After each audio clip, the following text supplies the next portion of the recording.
The letter that changed everything. The envelope arrived on a Tuesday morning in late September 2024, its cream-colored paper heavy with the weight of expensive legal stationery.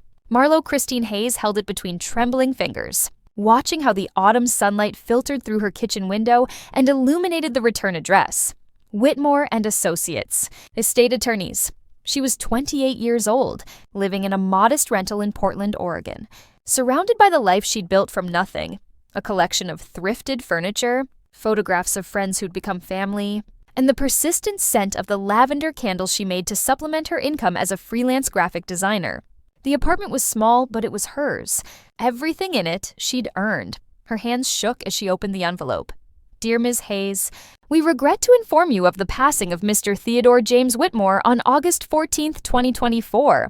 As the executor of his estate, we must notify you that you have been named the primary beneficiary of his will, inheriting the entirety of his estate, valued at approximately $3.4 million. The letter continued, but Marlo's vision blurred. Grandpa Teddy, the only person who'd ever really chosen her, she didn't cry. Not yet.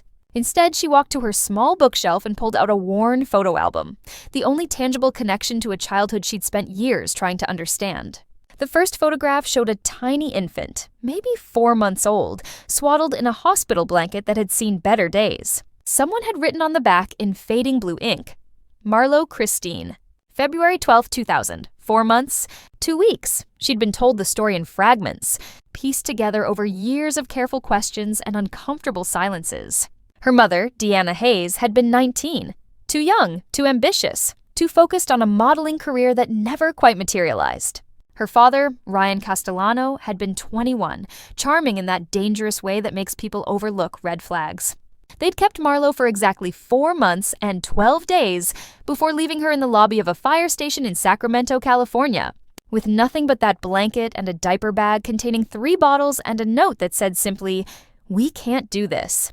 It was Theodore Whitmore, Deanna's father, a man she'd rarely spoken to after running away at 17, who'd gotten the call from Child Protective Services. He was 62 then, a recent widower still grieving his wife Patricia, living alone in a sprawling Victorian house in Eugene, Oregon. That suddenly felt too empty and too full all at once. He'd driven through the night to get her. Part 2. The architecture of Love Marlo's earliest memories weren't of abandonment, but of presence. She remembered Grandpa Teddy's weathered hands, carpenter's hands, capable and gentle, teaching her to hold a paintbrush when she was 3, to crack eggs into a bowl when she was 5, to sandwood until it felt like silk when she was 7. The Victorian house on Willow Creek Drive became her entire universe. Its rooms held secrets and stories. The library where Teddy would read to her every night, doing different voices for each character. The workshop in the basement where he taught her to build birdhouses and picture frames. The kitchen where they danced to old Motown records while making Sunday pancakes. Flour dusting everything like snow. He never talked badly about Deanna or Ryan. When Marlo asked, and she asked often, the way children do, probing the wound to see if it still hurts, he would say simply, "Some people aren't ready to be parents. That doesn't mean you weren't worth keeping. That means they didn't know what they had." He showed up to every school play, even the one in 2nd grade where she played tree number 3 and had no lines. To every parent-teacher conference, sitting in chairs too small for his tall frame, asking thoughtful questions about her progress. To every doctor's appointment, birthday party, scraped knee, and broken heart.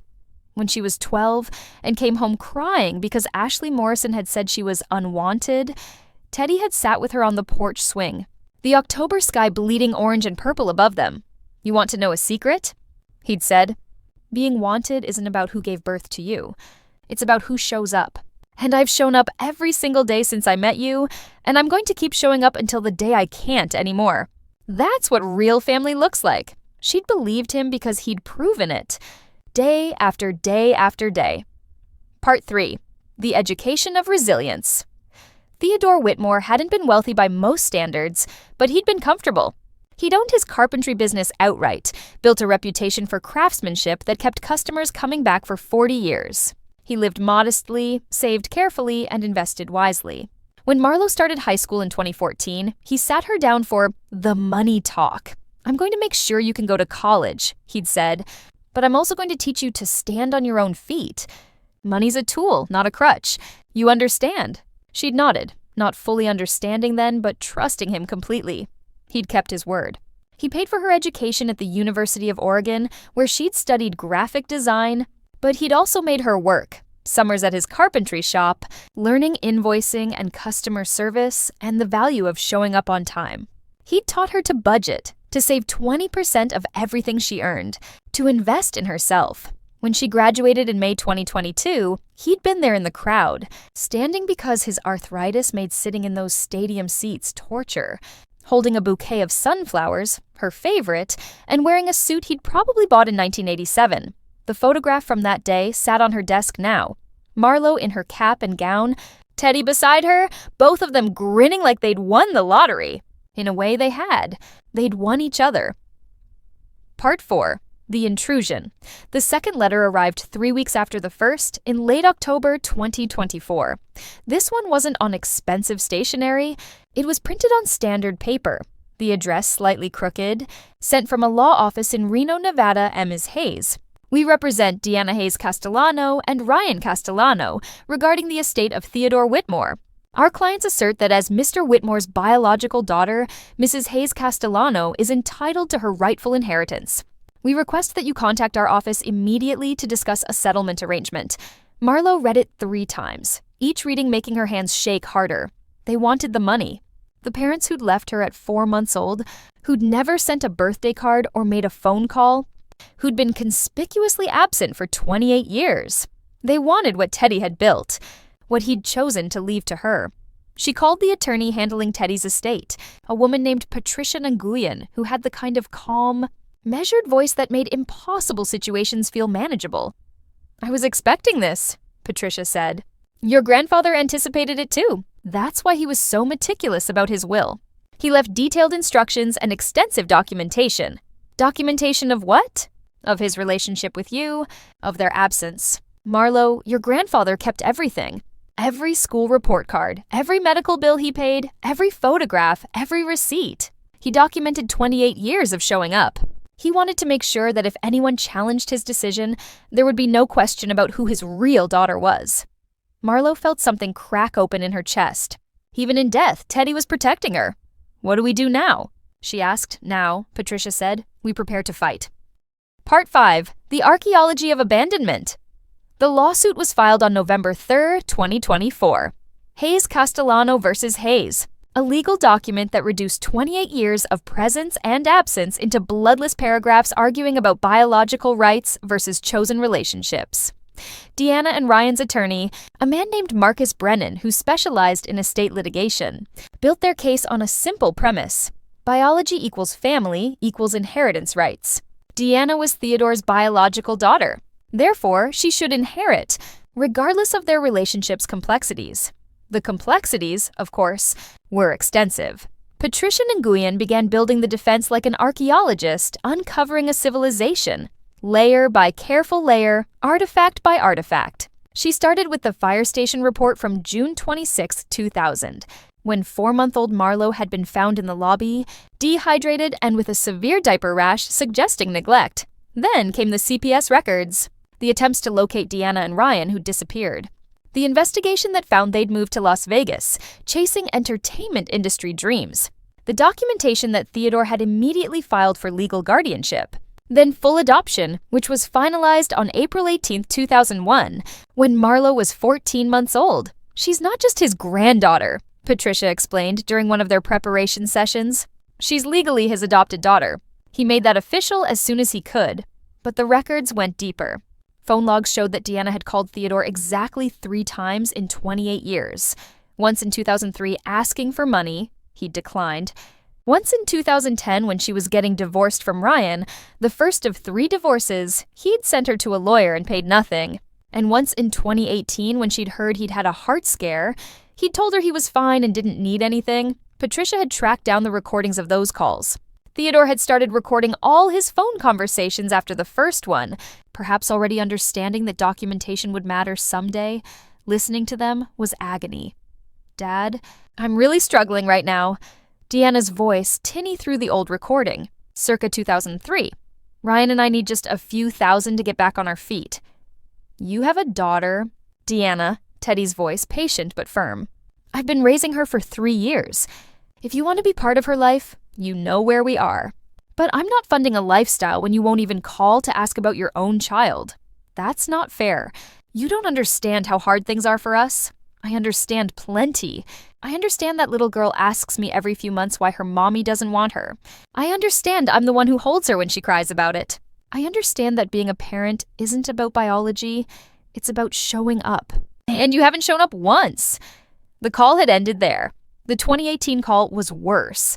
I heard you had a heart attack. Deanna's voice, older now, but still carrying that note of self-interest. A scare. I'm fine. Do you need anything? Maybe I could come visit, help you out. What I need is for you to be honest about why you're calling. A long pause. What do you mean? Deanna, you haven't asked about Marlo in 18 years. You're not calling because you care about my health. You're calling because you're wondering about my finances. That's not. I'm going to save you the trouble. Everything I have goes to Marlo. She's my daughter. She's been my daughter since you abandoned her. If you want a relationship with either of us, you're welcome to try. But it would have to be genuine. And we both know it won't be. Deanna had hung up. Marlo listened to the recordings in Patricia's office, tears streaming silently down her face. Even when she'd been young and naive, hoping her biological parents might one day want her, Teddy had seen clearly. He'd protected her even from hope that would only cause more pain. Part 6, the counter-narrative Marcus Brennan's strategy became clear in the depositions. He wasn't denying Deanna's absence. He was reframing it. My client was a teenager when Marlo was born, he argued during a pretrial hearing in January 2025. 19 years old, scared, without resources. The decision to seek help from Child Protective Services was an act of responsibility, not abandonment. She ensured her daughter was placed with family who could provide appropriate care. He painted a picture of young parents overwhelmed by circumstances, making the difficult but loving choice to place their child with someone who could provide a better life. He conveniently omitted that placement had involved leaving a baby in a fire station lobby and disappearing without a trace. Furthermore, Brennan continued, Mr. Whitmore's decision to cut his biological daughter out of his will represents parental alienation and punishment for a choice made under duress decades ago. Biological relationships carry legal weight for a reason. You cannot simply erase a daughter because you disapprove of her choices. Patricia Nguyen stood, her small frame radiating controlled fury. Mr. Whitmore didn't erase anyone. Your Honor, he chose to leave his estate to the daughter who was actually his daughter, the one he legally adopted, the one he raised from infancy, the one who was present for every moment of his life for 28 years. The law recognizes adoption as creating the exact same parent-child relationship as biology. Ms. Deanna, Hayes Castellano has no more legal claim to this estate than any stranger on the Yao Street. She's his biological daughter. Brennan interjected. She relinquished those rights when she abandoned her infant and never looked back. Mr. Whitmore extended multiple opportunities over the years for her to be involved in their lives. She declined every single one. You cannot abandon a child for nearly 3 decades and then claim parental rights when there's money involved. The judge, a woman in her 60s named Constance Murray, looked between them with an expression that suggested she'd seen this particular human drama too many times. This will go to trial, she said. Discovery will continue. Both parties will have the opportunity to present their full cases. But I'll say this now, I'm going to be looking very carefully at the evidence of who actually functioned as family in Mr. Whitmore's life. Biology is one factor. It is not the only factor. Court adjourned. Part 7, the trial begins. The trial began on March 10, 2025, in a courtroom in Eugene, Oregon, that smelled like old wood and recycled air. Marlo sat at the defendant's table wearing a navy dress Teddy had bought her for her college graduation, feeling like she was fighting not just for money, but for the validation of every moment they'd shared. Across the aisle sat Deanna and Ryan, strangers wearing familiar faces. Deanna was 48 now, still pretty in that carefully maintained way that required effort and money.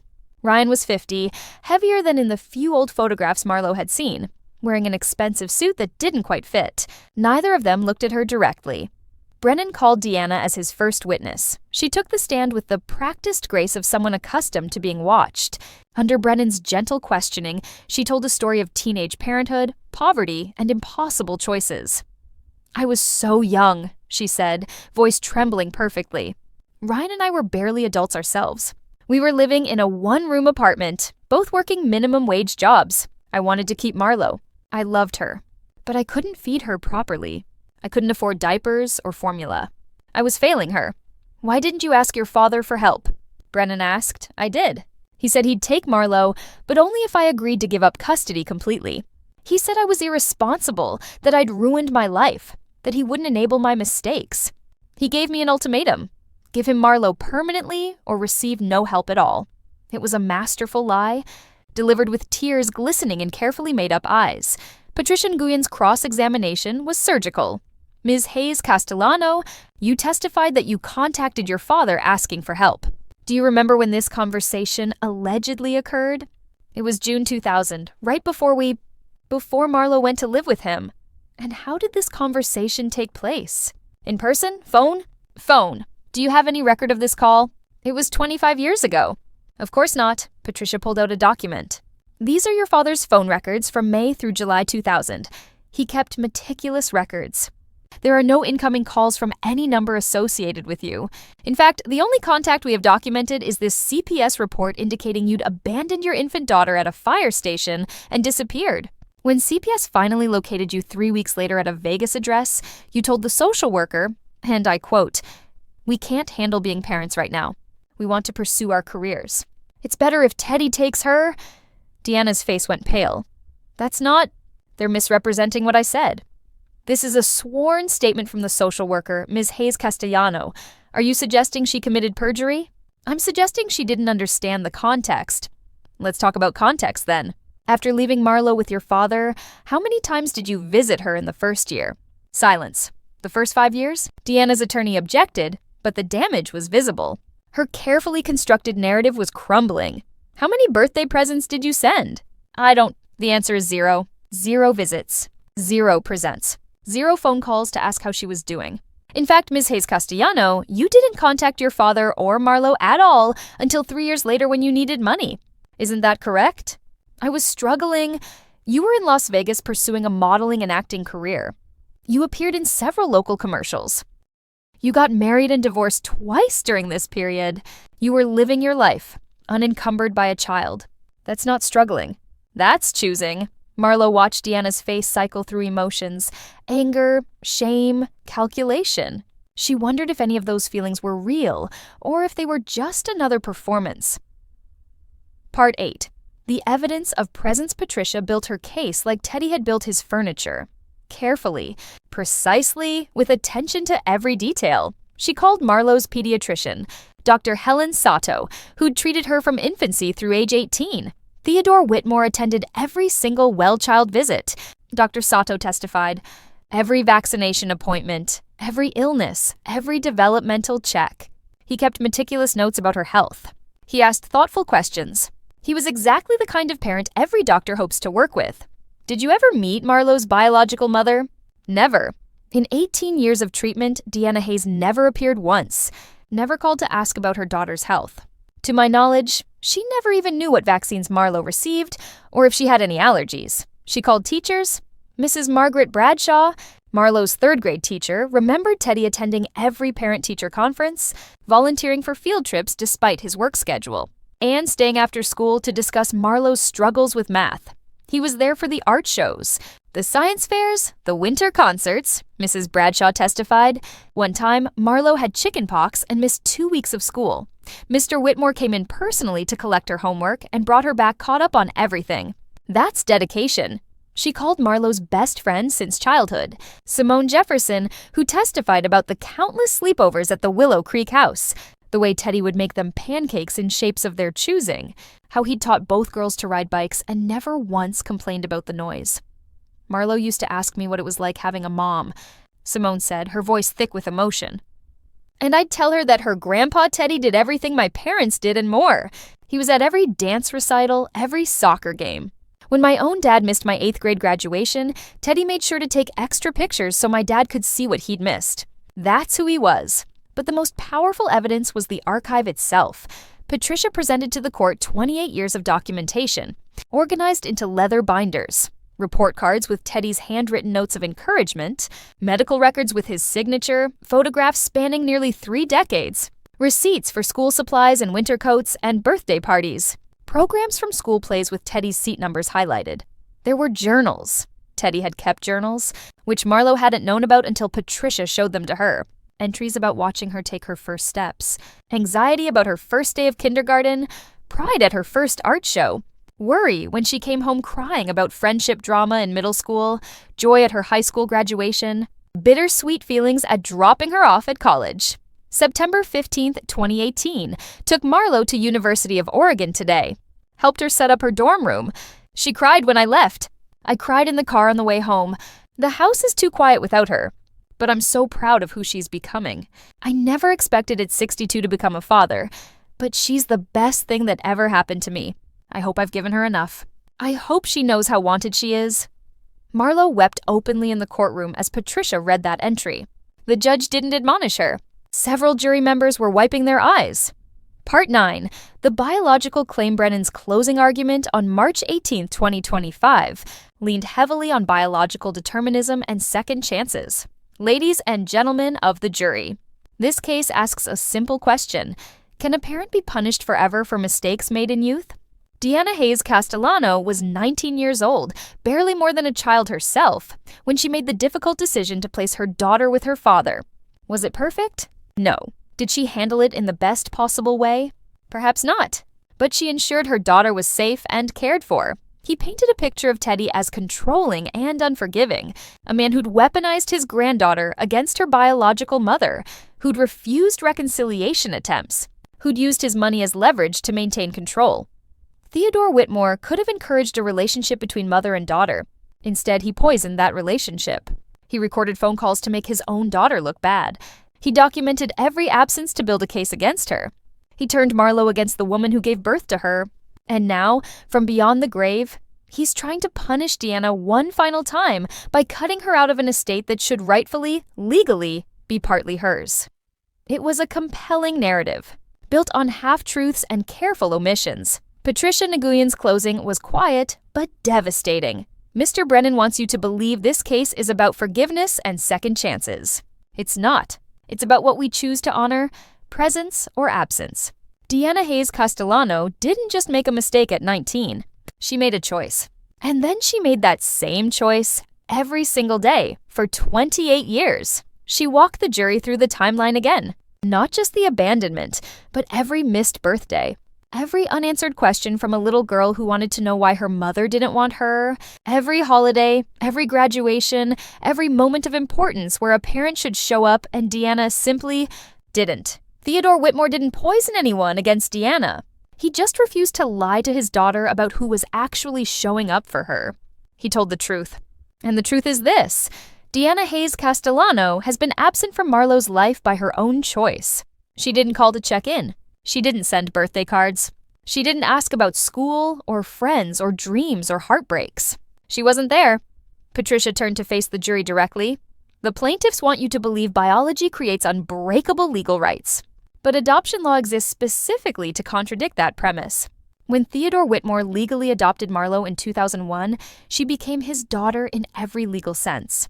Not his granddaughter, his daughter. And when a father chooses to leave his estate to his daughter, the one he raised, the one who was present for his life, the one who held his hand when he died, that is exactly how the law is supposed to work. She paused, letting the weight settle.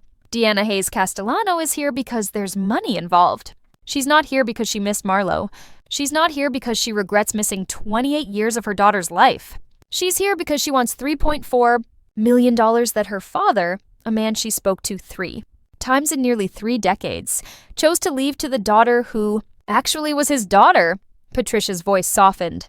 This case is about honoring Theodore Whitmore's wishes, a man who showed up every single day, who documented his love not because he was building a legal case, but because he was a father who saved every precious moment, who left everything to the person who meant everything to him. The law doesn't require us to reward absence with inheritance. The law allows us to honor presence. And that's exactly what Theodore Whitmore's will does. She sat down. The courtroom was silent. Part 10.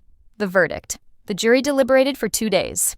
Marlo spent those 48 hours in a strange, suspended state, unable to eat properly, unable to sleep, replaying every moment of testimony, every piece of evidence, every argument. Simone stayed with her, making tea she didn't drink and offering comfort that couldn't quite reach the knot of anxiety in her chest. What if they rule for her? Marlo whispered on the second night. What if the jury decides biology matters more than everything he did? Then we appeal, Simone said firmly. And we keep fighting. Because Teddy would fight for you. On March 20th, 2025, at 2:47 p.m., the jury returned. Judge Murray read the verdict herself. In the matter of Hayes Castellano versus Hayes, we find in favor of the defendant, Marlo Christine Hayes. The will of Theodore James Whitmore is upheld in its entirety. Furthermore, the court finds the plaintiff's claim to be without merit and awards attorney's fees to the defendant. Marlo felt Simone grab her hand. Patricia Nguyen's face remained professionally neutral, but her eyes shone. Across the aisle, Deanna's face crumpled. Not with grief, Marlo thought, but with fury. Ryan just looked tired. Judge Murray continued, I'm adding a statement to this verdict, which will become part of the permanent record. The evidence presented in this case demonstrates clearly that Theodore Whitmore fulfilled every obligation of parenthood for 28 years. He showed up consistently, loved unconditionally, and documented meticulously, not to build a legal case, but because he was a devoted father, preserving memories. She looked directly at Deanna. Ms. Hayes Castellano, you made a choice at 19 to place your infant daughter with your father. That choice could have been the beginning of a different relationship, one where you remained involved, even from a distance. Instead, you disappeared. You didn't call. You didn't visit. You made your father and daughter's lives irrelevant to your own. And now, 28 years later, you've appeared claiming rights you forfeited through nearly 3 decades of absence. The judge's voice carried, steel beneath its measured tone. The law recognizes that family is built through presence, not merely biology. Theodore Whitmore built a family. He earned his daughter's love. And he had every right to leave his estate to the daughter who was actually his daughter in every meaningful sense. This court upholds that right absolutely. Case dismissed. Part 11. The Aftermath. The courthouse steps were crowded with afternoon sun and curious onlookers. Marlo emerged into brightness that felt surreal after the fluorescent-lit tension of the courtroom. Patricia touched her shoulder. You should feel proud. Your grandfather would be. I just feel tired, Marlo admitted. Deanna and Ryan emerged moments later. Marlo hadn't planned to confront them, hadn't planned to speak to them at all. But something made her turn, made her look at the woman who'd given birth to her, and then disappeared. Their eyes met across the courthouse steps. Marlo walked over. Patricia started to follow, but Marlo shook her head slightly. This needed to happen. I don't expect an apology, Marlo said quietly. I don't even know if I'd believe one, but I want you to know something. Deanna's face was carefully blank, but something flickered in her eyes. Defensiveness, perhaps, or shame. He gave me everything, Marlo continued. Not money. I don't care about the money. He gave me security. He gave me love. He showed up when I was scared and when I was happy and when I was just ordinary. He made me feel wanted every single day of my life. That's what you walked away from. Not money, not property. The chance to know an incredible person. Deanna's carefully maintained composure cracked slightly. You don't understand what it was like. You're right. I don't. Because when things got hard for me, I had someone who didn't leave. I had someone who taught me that love is a verb, not just a feeling. That family is built through showing up. And you taught me that too, actually. You taught me what absence looks like. What it costs. Marlo's voice remained steady, not angry, just truthful. I hope someday you find whatever it is you're actually looking for. But it's not in that courthouse. And it wasn't in Grandpa Teddy's estate. It's probably somewhere inside yourself that you've been running from since you were 19. She turned and walked away. She didn't look back.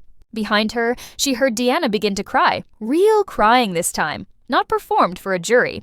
But that wasn't Marlo's responsibility to manage. It never had been. Part 12. The House on Willow Creek Drive. Marlo returned to the Victorian house 2 weeks after the verdict. She'd avoided it since Teddy's death, unable to face the memories without him there to anchor them. The key turned in the lock with the same familiar sound. The house smelled like wood polish and faintly of the lavender he'd grown in the garden. Everything was exactly as he'd left it. Books on the shelves, his reading glasses on the side table, photographs covering every available surface. She walked through the room slowly, touching things. The banister he'd sanded until it was smooth as glass. The kitchen table where they'd eaten 1,000 meals. The workshop where he'd taught her to build things with her hands. In his bedroom, she found more journals. Years and years of them, stacked neatly in a cedar chest. She sat on the floor and began to read. April 18, 2001, adoption finalized today. She's officially my daughter now. I never thought at 63 I'd be starting over as a father, but watching her smile when the judge signed the papers, when I told her, "You're mine now, sweetheart, forever mine," I understood that this is what I was supposed to do with my life. All those years with Patricia, never having children, always feeling like something was missing. Turns out I was just waiting for Marlo. December the 25th, 2007. First Christmas, where she didn't ask about Deanna. I'm relieved and sad at the same time. Relieved because it means she's healing, accepting that I'm her family. Sad because every child should feel wanted by the people who made them. But I'm enough.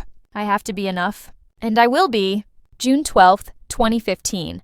She asked me today why I kept her when Deanna didn't. I told her the truth because the moment I met her, she was mine. Because love isn't about biology. Because I'd been waiting 62 years to be her father, and I wasn't going to waste another day.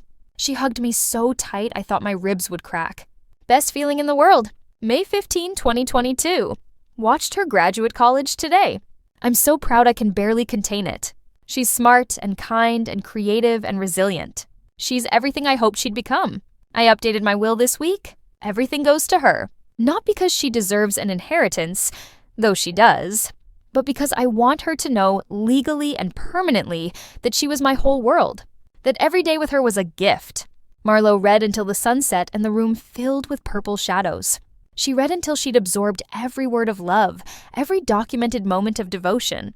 She understood now why he'd kept such meticulous records. Not to build a legal case, but because when you love someone completely, you want to hold on to every moment. You want proof that the time mattered, that the love was real. Epilogue. The legacy of choosing Marlo kept the house on Willow Creek Drive. She couldn't sell it. Not yet. Maybe not ever. Instead, she moved in, filling its rooms with her own life while honoring the life Teddy had built there. She turned his workshop into a studio for her graphic design work and her candle-making hobby. She kept his tools organized exactly as he'd left them, sometimes running her hands over the handles worn smooth by his grip. She planted new flowers in the garden, sunflowers and lavender and roses, and tended them the way he'd taught her. She converted one of the spare bedrooms into an office for a nonprofit she'd started with part of the inheritance, the Chosen Family Foundation, which provided support for adopted children and the relatives who raised them. It funded counseling, educational opportunities, and legal assistance for families like hers. Families built not on biology, but on deliberate daily love. Sometimes on quiet evenings, she sat on the porch swing where Teddy had told her all those years ago that showing up was what made family real.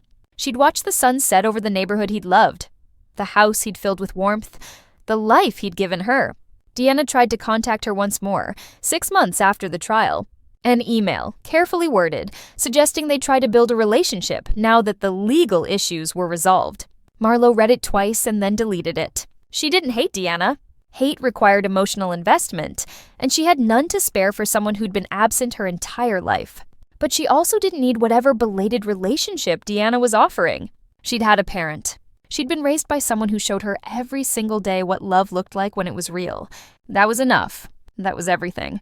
On August 14, 2025, 1 year after Teddy's death, Marlo held a memorial gathering at the house. She Invite Retry Z'd continued everyone who'd shown up for both of them over the years. Dr. Sato, Mrs. Bradshaw, Simone and her family, neighbors from Willow Creek Drive, clients from Teddy's carpentry business, friends from college, and members of the support groups she'd joined for adopted children. They filled the Victorian house with warmth and noise and stories. Mrs. Henderson from next door brought the casserole she'd always made for their summer barbecues. Old Mr. Chen from the hardware store where Teddy had bought supplies for 40 years brought photographs of projects they'd worked on together. Patricia Nguyen came with her husband and teenage daughter, bringing flowers and quiet solidarity. Marlo stood in the living room, the same room where Teddy had taught her to dance to Motown, where they'd opened Christmas presents, where he'd talked her through her first heartbreak, and looked at the faces surrounding her. I wanted to do this today, she said, her voice carrying over the conversations. Because a year ago, I lost the person who chose me, who showed up for me, who taught me that family isn't about DNA, it's about presence. She held up one of Teddy's journals, the leather worn soft with age. I found these after he died. 28 years of documentation. And I realized he wasn't keeping records for a lawsuit. He was keeping records because he didn't want to forget a single moment. Because every school play and every skinned knee and every late-night conversation mattered to him. Because I mattered to him. Her voice wavered but didn't break. The trial tried to make this about biology versus choice. But it was never actually a competition. Biology is random chance. Choice is deliberate. Teddy chose me every single day for 28 years. And all of you, she gestured to the room, you chose to show up for us too. You're the family we built together. Simone raised her glass. To Teddy, to showing up. To Teddy, the room echoed. They shared stories until sunset, each person contributing their piece of the mosaic that had been Theodore Whitmore's life. Stories Marlo had never heard. Perspectives she'd never considered, moments that proved how many lives he'd touched simply by being consistently, reliably present. When the gathering wound down and people began to leave, Simone stayed behind to help clean up. You know what I think? Simone said, washing dishes while Marlo dried. I think you won more than a court case. What do you mean? I think you won the argument about what matters. Not just for you, but for everyone who was in that courtroom, everyone who heard about it. You proved that the people who show up are the people who matter. That love is something you do, not just something you feel. Marlo set down a plate, considering. It shouldn't have gone to court at all. It should be obvious, but it's not obvious to everyone. Some people really do believe biology creates unbreakable bonds, that it matters more than everything else. You and Teddy proved them wrong. That matters. Later, alone in the house that now belonged to her, Marlo sat in Teddy's favorite armchair, the one he'd built himself in 1982. Reupholstered twice, refused to ever replace. She opened another journal, this one from 2020, March 15, 2020, pandemic lockdown. Marlo can't visit because I'm high risk. We video call every night. She's worried about me, but she shouldn't be. I'm not afraid of dying. I'm 79 years old, and I've had more joy in the last 19 years raising her than most people get in a lifetime. If I went tomorrow, I'd go grateful, but I'm not ready yet. I want to see what she builds with her life. I want to meet her partner someday, if she finds one. Maybe even meet grandchildren. I want to keep showing up as long as I possibly can. She asked me yesterday if I ever regretted taking her in, if I ever wished I'd had a quieter retirement. I told her the truth, that the day I got the call about her was the day my life got unpaused. I'd been going through the motions after Patricia died. And then suddenly, I had a reason to wake up, to plan, to care about the future. She gave me purpose. She gave me joy. She gave me love. How could I ever regret that? Marlo closed the journal, tears streaming freely now. She'd spent so much of her childhood wondering why Deanna hadn't wanted her, constructing elaborate explanations, taking on blame that was never hers to carry, but Teddy had wanted her. Completely, absolutely, without reservation. And that was the truth that mattered. Part 13, 18 months later. By January 2026, Marlo's life had found a new rhythm. The Chosen Family Foundation was thriving, helping dozens of families navigate the complex emotional and legal terrain of adoption and kinship care. She'd hired a small staff, including a social worker named Marcus, who'd been adopted by his aunt at age 3 and understood intimately the peculiar grief of being both chosen and abandoned. The foundation's office was in downtown Eugene, but Marlo did most of her work from the house on Willow Creek Drive. She'd converted the formal dining room, which Teddy had rarely used except for holidays, into a meeting space where adoptive families could gather for support groups. One Thursday evening in late January, she facilitated a discussion for teenage adoptees, kids wrestling with the same questions she'd struggled with at their age. "Did any of you ever feel guilty?" asked a 15-year-old girl named Casey. "Like, my aunt saved me from a really bad situation with my mom. I love her, but sometimes I still miss my mom even though she hurt me. Is that messed up?" Marlo remembered being 15, remembered the confusing tangle of emotions that logic couldn't untangle. "It's not messed up," she said gently. "Love isn't logical. You can miss someone who hurt you. You can grieve what could have been while still being grateful for what is. Those feelings don't cancel each other out. They coexist. But how do you make it make sense? Casey pressed. Marlo thought about it. You don't always. Sometimes you just have to let it be complicated. The person who raised me, my grandpa, who adopted me, he used to say that family is about showing up. And I believe that. But I also think it's okay to wish the people who didn't show up had made different choices. You can hold both truths. A 16-year-old boy named Jordan raised his hand. Did you ever talk to your biological parents? After, I mean? I saw them at the trial. I said what I needed to say. I haven't spoken to them since. Do you think you ever will? Marlo considered. Honestly, I don't know. I used to think I needed closure from them. But I realized that closure isn't something they can give me. Closure came from understanding that their choices weren't about my worth. They were about their capacity. Some people just can't be what you need them to be, no matter how much you deserve better. The kids nodded, recognizing that truth, even if they couldn't yet fully accept it. After the session ended and the teenagers dispersed, Marcus stayed behind. You're good at this, he said. Better than the therapist we had at my support group. I just remember how much I needed to hear that I wasn't crazy for having complicated feelings. Well, you're helping a lot of kids who need to hear the same thing. Marcus hesitated. Speaking of which, we got an interesting inquiry today. Woman in Portland wants to talk about setting up a scholarship fund through the foundation. For kids being raised by grandparents specifically, Marlo looked up from her notes. That's perfect. Exactly the kind of thing we should be doing. There's a catch. The donor wants to remain anonymous, but she asked specifically about you. Wanted to know if you'd founded the organization, if you'd be involved in managing the scholarship. Something cold touched Marlo's spine. Did she give a name? Marcus shook his head. Anonymous means anonymous, but her attorney called. Attorney in Portland named, he checked his notes, Michael Voss. Marlo didn't recognize the name, which was both relieving and unsettling. What do you think? I think money is money. And if someone wants to fund scholarships for kids in kinship care, we should take it. But it's your call, Marlo thought about it. The foundation needed funding. The cause was legitimate. And if someone wanted to donate anonymously, that was their right. Tell them we're interested, she said finally. But make it clear that any donation comes with no strings attached. No contact requirements, no input on foundation decisions. Just money for the cause, Marcus nodded. I'll make that crystal clear. The anonymous donation came through 2 weeks later. $50,000 designated specifically for the Grandparents Raising Grandchildren Scholarship Fund. Marlo never found out for certain who donated it. But sometimes, late at night, she wondered if Deanna had finally found a way to show up. Quietly, without demanding recognition, without expecting forgiveness, just contributing to something that mattered. She chose not to investigate. If it was Deanna, this was the right way to do it, supporting the cause without inserting herself into Marlo's life. If it wasn't Deanna, then it was simply someone else who understood the value of the family structures that don't fit traditional molds. Either way, the money helped kids who needed it. That was what mattered. Part 14. The wedding. When Marlo met Iris Chen in March 2026, it wasn't cinematic or dramatic. It was ordinary in the best way. A chance encounter at a coffee shop, a conversation about the book Iris was reading, an exchange of numbers, a first date that lasted 6 hours because neither of them wanted it to end.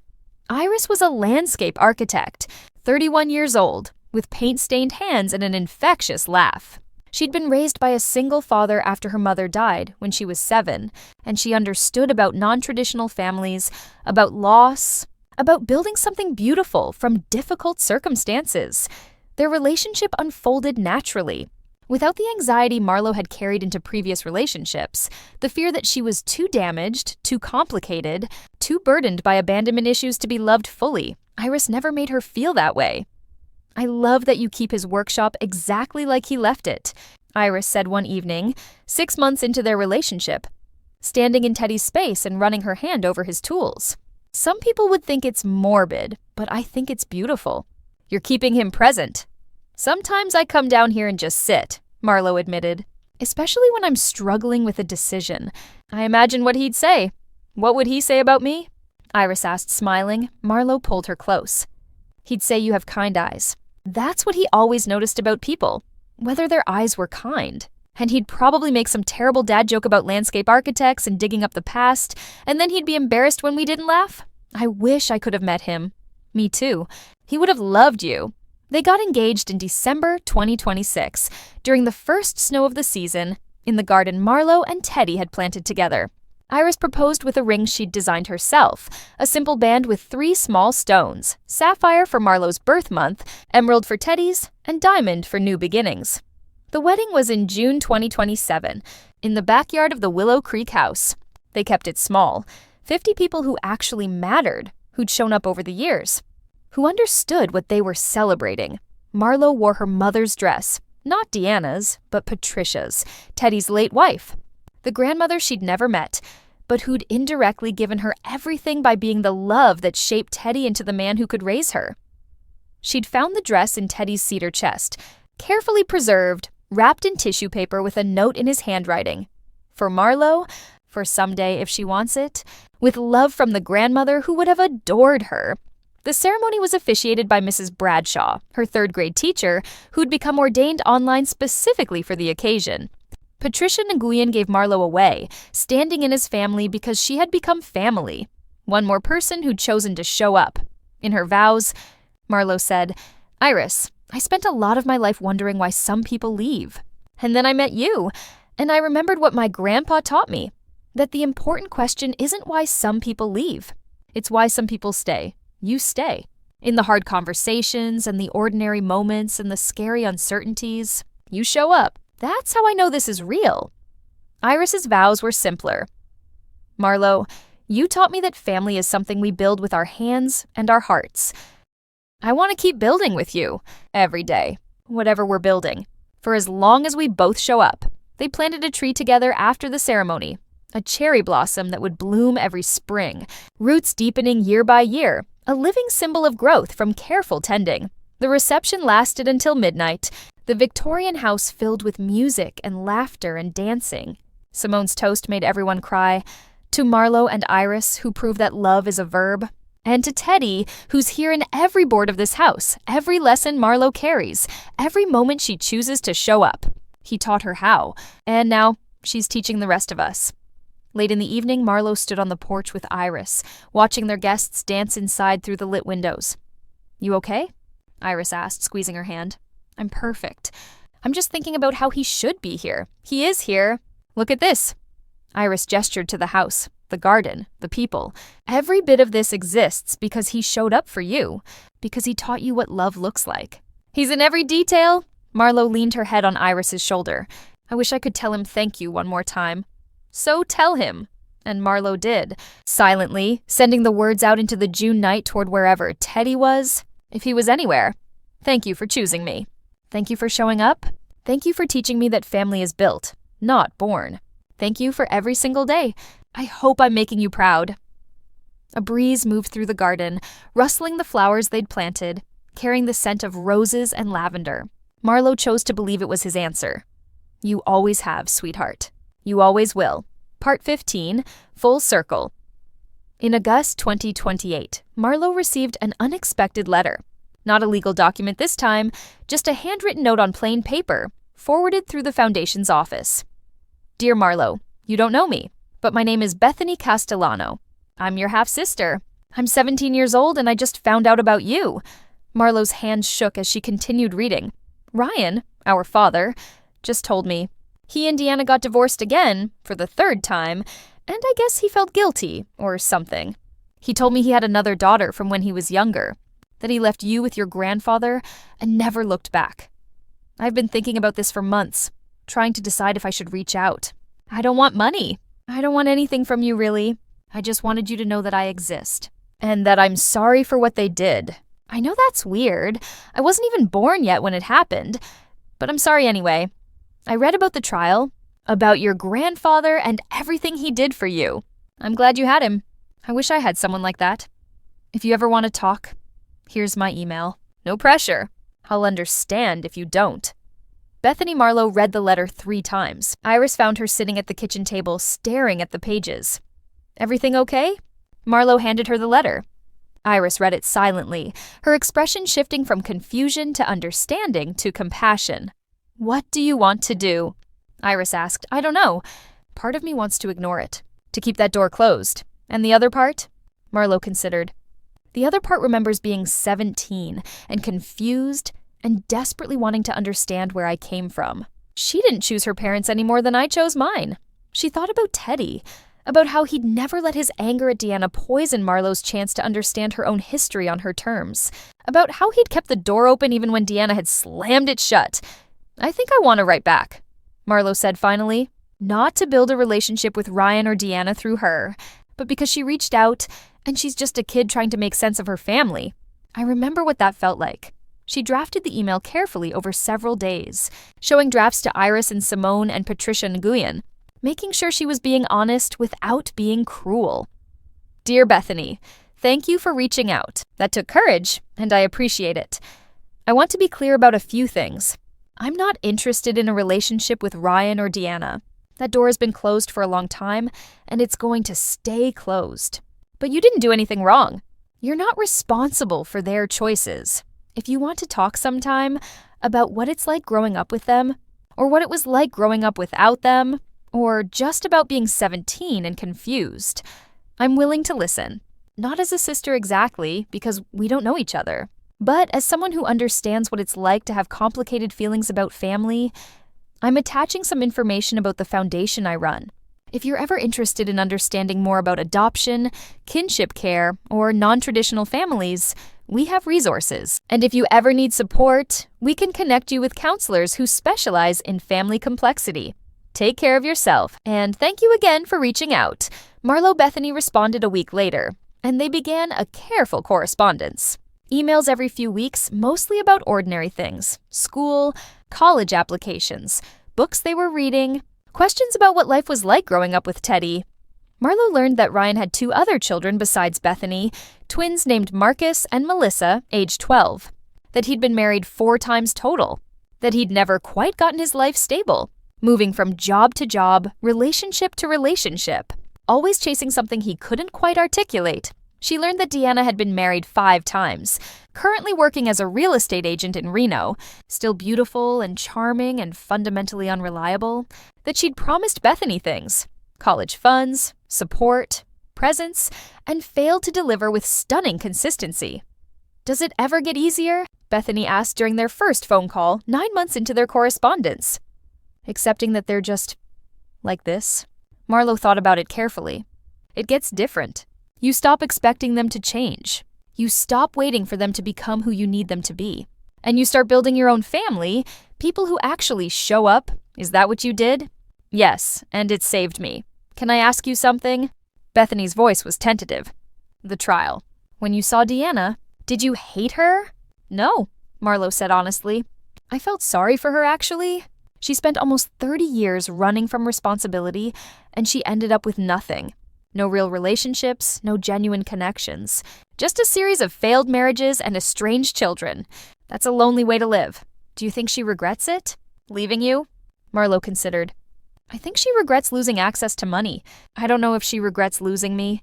I'm not sure she's capable of that kind of reflection. That's sad. It is. But it's not my job to fix her, Bethany. And it's not your job either. You can't save people who don't want to be saved. You can only save yourself. Their relationship remained cautious, boundaried, but real. Marlo met Bethany in person for coffee in December 2028. In Portland, neutral territory for both of them. Bethany was tall and nervous, with Ryan's dark hair and something of Deanna's features, the sharp cheekbones, the wide eyes. But her expression was different, thoughtful, guarded, genuinely curious. They talked for 3 hours. About Bethany's plans to study psychology in college, about Marlo's work with the foundation, about Iris and the house on Willow Creek Drive, about what it meant to grow up feeling like you came from people who couldn't quite manage to be present. At the end, Bethany asked quietly, "Do you think it's genetic? The inability to be a good parent?" "No," Marlo said firmly. "I think it's a choice. Every single day, it's a choice. And you get to choose differently than they did?" Bethany's eyes welled up. "I'm scared I'll be like them." Marlo reached across the table and squeezed her hand. The fact that you're scared of it means you won't be. People like Ryan and Deanna aren't scared of being bad parents. They don't think about it at all. You're already different because you're aware. You're already making better choices. When they parted, Bethany hugged her, quick and fierce. "Thank you for not hating me." "I could never hate you," Marlo said. "You're not them. You're just you. And you're doing great." Epilogue. The Letter On. August 14, 2030. 10 years after Teddy's death, Marlo sat in his workshop with a piece of his stationery and wrote him a letter. It was something her therapist had suggested, a way to mark the anniversary and process everything that had happened since he died. "Dear Grandpa Teddy, it's been 10 years. A decade since you died. Since I had to figure out how to live in a world without you actively in it. I want to tell you what's happened, even though maybe you already know. If wherever you are works like that, I won the trial. You probably knew I would. You documented everything so carefully.